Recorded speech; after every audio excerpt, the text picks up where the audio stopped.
This is the second of 14 things that deaden our hearts and minds to the things that are going on around us and stop us from taking action, according to Coming Back to Life by Joanna Macy and Molly Brown.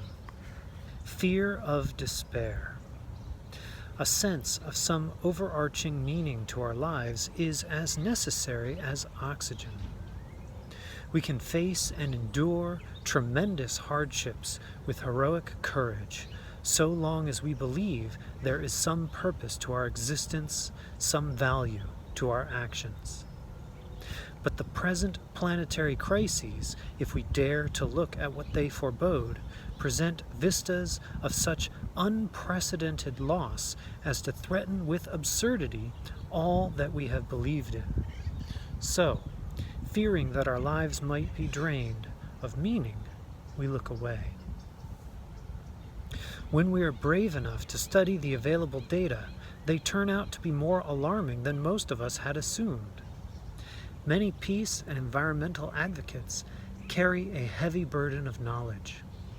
It is compounded by feelings of frustration as they fight an uphill battle to arouse the public.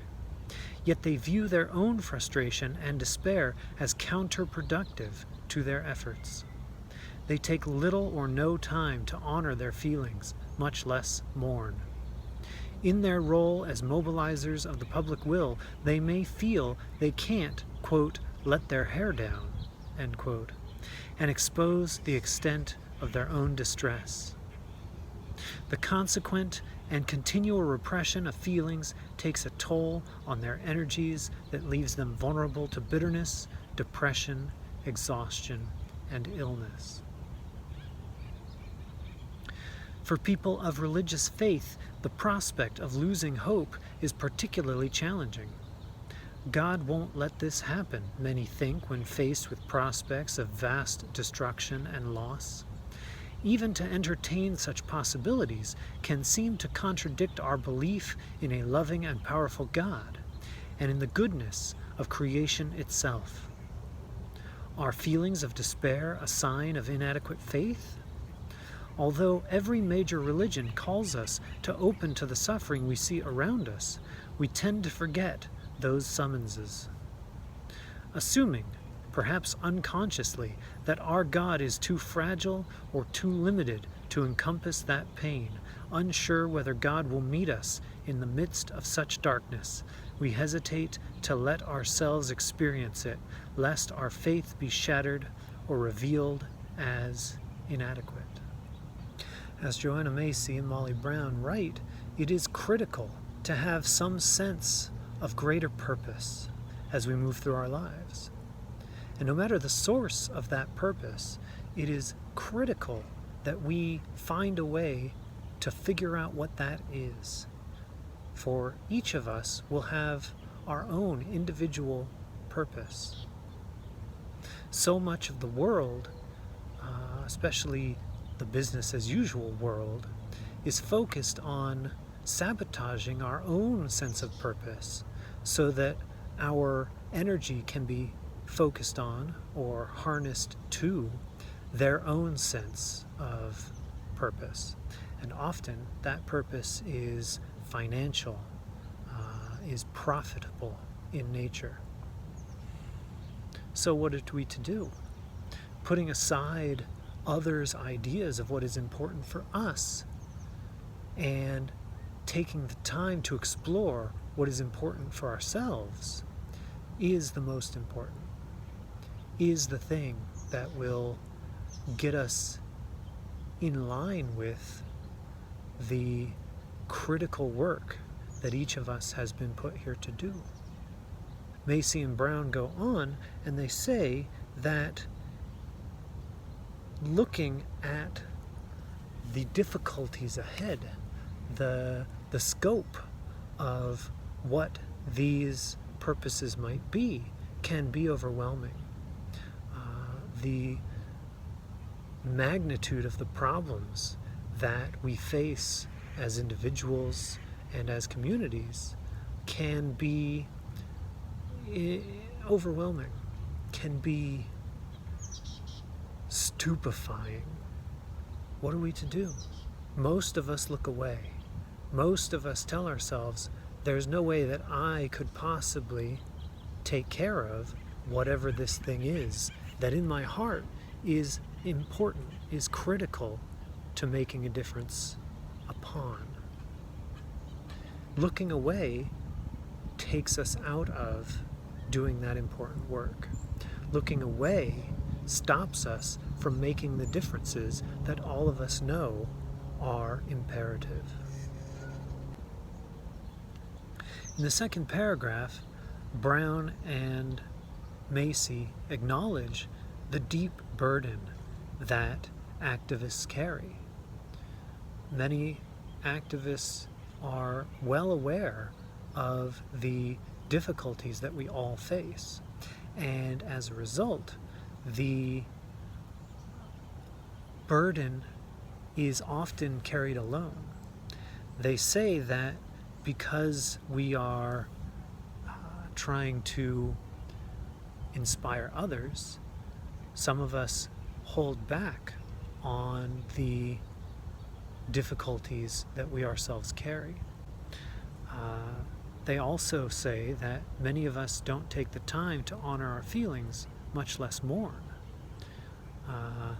And as a result, holding that in saps us of our energy, leaves us vulnerable to bitterness, depression, exhaustion, and illness.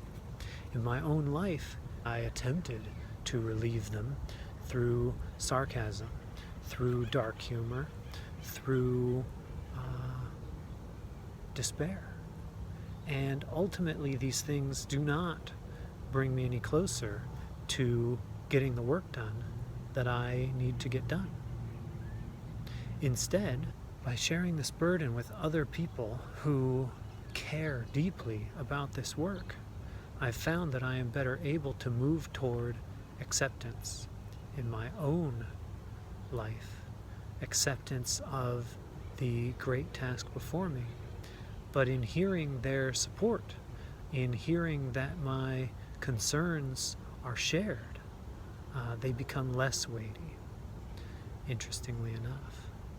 So the thing that I fear, sharing the truth about how overwhelming the situation is, my belief was that others would be disheartened. Others would turn away as a result of me sharing that deep burden. Instead, because often we want to help others, especially those in line with our own beliefs, we share that burden, and the burden becomes less. So counter to my own assumptions, I was able to be free of those, of the worst of that suffering by sharing it. In the third paragraph, Macy and Brown talk about faith. All of us have faith in some way or another, whether we acknowledge it or not. That faith may not be of a religious conviction, and that's perfectly fine. But the acknowledgement that we are not all-powerful is critical to this work. We as individuals are not capable of doing what we as masses of like-minded people are. We as individuals are not capable of doing the things that the universe can do, that gravity can do, that life itself can do. So acknowledgement of some kind of higher power is critical, whether we have a relationship with a personified higher power or not. Yet, the feelings that come up as a result of doing this work, this very overwhelming work, leads us to think that that power cannot handle it, that we ourselves cannot handle it. There have been times where I personally have thought to myself, I can't go all the way into this pain because there will be no way back. And the truth is, the human body is far more resilient than I give it credit for. Most importantly, the connections I have with other people when I share about what's truly happening within myself is far stronger than the emotions that I'm having. So when I have deep despair about what I'm trying to accomplish, about how overwhelming the task seems, about how I can't see any way that I can truly make a difference in what's going to be happening, when I share that with other people, it suddenly becomes manageable. Whether that person is a friend or a therapist or a fellow in the work, I find that having shared it, having it received, having the other person say, I'm there with you, I have felt that as well, I am feeling that as well, it becomes manageable. It shows me that I'm not alone, and it shows me that together we both want a change, and that working together I become stronger than just myself. Those of us that do have a God in our lives often in our hubris believe that that higher power can't handle our feelings. And that is where it helps me to remember that higher power often brings us these people to help us. I often do not feel higher power's hand upon my hand or upon my head. But when I come to another person, I can feel their hand. It has been said in at least one spiritual text that anywhere more than one person is gathered, a higher power is there too. And it is often that higher power brings us these people in these moments so that we can handle whatever it is that we need to handle. So today, I invite you to consider your relationship to a power outside of yourself, your relationship to a religious or non-religious power, and how that power, through other people, can bring you the support and care that you need as you deal with these overwhelming situations, with these overwhelming tasks that your spirit feels called to. I hope that you will consider how these other people can help you in your activism. And I hope that you can see that there is support all around.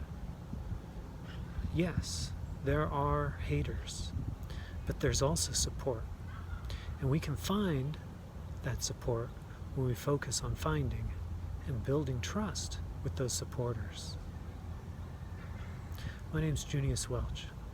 This is Welch on Society. I hope to see you again.